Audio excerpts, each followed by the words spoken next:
There is no way in hell this episode is going to stay up for long, because in today's episode, I'm going to reveal to you the dirtiest, the darkest, the deepest secrets, the 7 laws of influence, and how you can use them to ethically persuade and influence people to do whatever the hell you want. Be good with this stuff, ladies and gentlemen. Technically, it's legal. And if you get in trouble, if you do the wrong thing, don't tell people I taught you, because I'm going to deny to the heavens and earth. And with that in mind, let's get to it. Let's go. I drink from skulls, drink from the skulls of my enemies. Law number 1, reciprocity.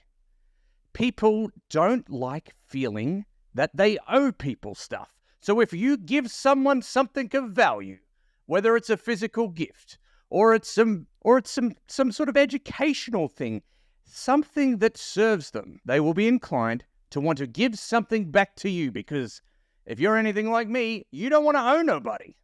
It's really that simple. This has been statistically proven that if you give stuff to people for free, they will feel obliged to give something back. Bonus points if you make your gift personalized, and make sure it's unexpected.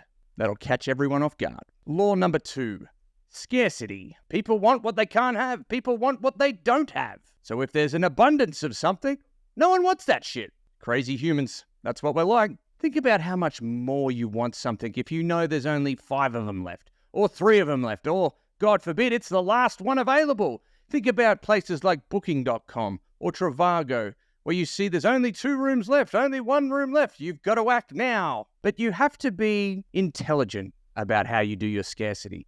Because it's been done in so many different forms, people are a little bit smarter than they used to be. So you can't do a going out of business sale every week and expect people to believe you.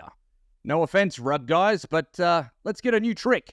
If I was going to suggest of how you could use a little bit of scarcity, put a time limit on an offer. Make sure it expires and then stick to your guns. Don't give in when people come for the offer after the fact. It may be available for 7 days only. That's the offer, that's the deal. Take it or miss out. And let that FOMO kick in. The 3rd law of influence, authority. One of the most powerful laws that there is authority. Think about trusted advisors. Think about people that you do what they say without even having to think of what they're saying. Want an example? Let's talk about doctors, physios, people in the health space, legal profession. 9 times out of 10, we normally do what they recommend, even if we think it's dumb or silly or anything else, because God forbid we don't follow the doctor's orders. And then have a think about the law, the police. Most people follow that, not this guy. I live on the edge. But most people do what they say. And I'm not saying pretend to be a doctor or pretend to be a lawyer or anything else. But what are the things that you can do that establish authority? As an example, years of experience in an industry, the number of people that you've helped in the past 10 years, the number of happy people that have used your service. Talk about these things. They will establish authority quickly. One thing I do whenever I talk to someone on a Zoom call or a Google Meet, I'll say in the past 5 years, I've generated hundreds and hundreds of thousands of leads. And if it's one thing that's taught me, it's, and then I go into the punchline. It doesn't really matter what I say, because I've built myself up. I've established authority that in the past 5 years, I've done this big, cool thing. And don't lie about the thing. That'll be kryptonite. Let's move on to the next law, consistency. It is the easiest and simplest one to implement, but it is also the one that stops 99% of people being successful. Here's an example of people who aren't consistent. They're on social media. They're changing their job. They're changing their passion. They're changing their project every 3 to 6 months. They're making more changes than people change their underwear. Think about those people. Do you trust them? Would you do business with them? Are you going to get your credit card out and shell out a bit of cash? Hell no, because there's no consistency. They're wishy-washy. Consistency comes from repetition, doing the same thing over and over and over again. The fastest way that you can show people that you're consistent and that you are who you say you are, post on social media. I've been making posts every day for the past 5 years. And I got to tell you, people didn't start to believe me or buy into what I was doing until I'd done this for about, I don't know, at least 6 months. 6 months minimum. All right, so you're going to have to deal with the bullshit of people, giving you a hard time. But stay the course, my friends, because this is what I call death by 1,000 paper cuts. The drip effect. Over and over and over and over again. Bludgeon them to death through consistency. It's the one thing that everyone can do. It's within our control. It just takes effort. It takes accountability. And it's why most people won't do it. If you commit to something, if you give someone your word, do the thing. And if you can't do the thing, let people know why you couldn't do the thing and when you're going to do the thing next. Be consistent. Communicate it. Put your message out there into the world and get the job done. The fifth law of influence, this is an interesting one. Technically, it's called liking or similarity. And the way in which this law of influence works is that we naturally are attracted, we enjoy, we find it very easy to deal with people or to communicate, to have relationships with people who are very similar to us. Shock horror. And for those who don't, that's a whole nother kettle of fish and tons of work with your favorite psych that I'm not getting into on this one. The easiest way to get someone to like you is to pay them a compliment. Don't be a douche about it. Make it genuine. Make it real.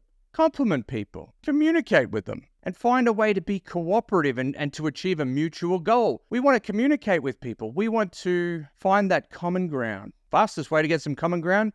Relationship status. Do they have kids? Do you have something in common? What similar age brackets? Similar industries? It's really not hard to find some common ground and to get people to start liking you, or just pay someone a compliment. It's not going to hurt you, because when people feel like they are similar to you, they buy into your values. When there's a value alignment, the connection happens quick. And that brings me to my next law of influence, social proof, my absolute favorite. We call this flexing online, if you know what I'm saying. And to give you a crash course on how social proof works, if I had an offer, I put it up an ad on social media, 10 to 15% of the time, the person reading it will actually believe what is being said, whether it's true or not. However, if someone else says it, if a trusted third party, it doesn't even have to be trusted. They might not have never known this person. If someone else says it, other than you, 75% of the time, the other person hearing the message is likely to believe it, likely to transact with you. Think about those odds. That's called gambling responsibly. So think about how you can start being consistent with social proof. I'm talking testimonials, case studies, stories about people that you've helped. How can you get that information out into the world so that people can read it, digest it, take it in, and naturally as a byproduct of that, they will most likely want to do business with you a lot sooner. And think about it. How many times have you done a thing or bought a thing because you saw someone else doing it? It's really that simple. And the last but not least, the seventh law of influence, which is a little bit of a bonus one. If you ever did read the Book of Influence by Dr. Robert Cialdini, it talks about 6, but this one's a bonus one. A little bit sneaky, has been used for good and evil. Let's be real. Think about anyone who's led a religious movement, anyone who's established a cult, anyone who's done anything good or evil at a big scale has used this principle, unity. Us versus them. You're either with us or you're against us. You're buying into our thing or you're one of them. We're good, they're evil. Unity is all about establishing a common bond, like a family. We live together, we die together. We will do anything for the cause. We have a shared identity. We have our own language. I suppose this is as good a time as any to tell people why I created my own language. But I use it for good, and you can too. If you have your own community, you have your own symbols, you have your own brands, you have your own language that not everyone gets. Only the select few, only the chosen ones get the insider knowledge. It becomes very powerful. And when you have a shared cause that people actually buy into, when you're trying to do genuine good in the world, and it's bigger than yourself, that's when you create real unity. And that, my friends, is all I have for you today. Think about how you can implement the 7 laws of influence. Use them for good. Or if you use them for evil, just don't get caught, for God's sake. And that's it from me. Stay tuned for another episode on the I Drink From Skulls podcast.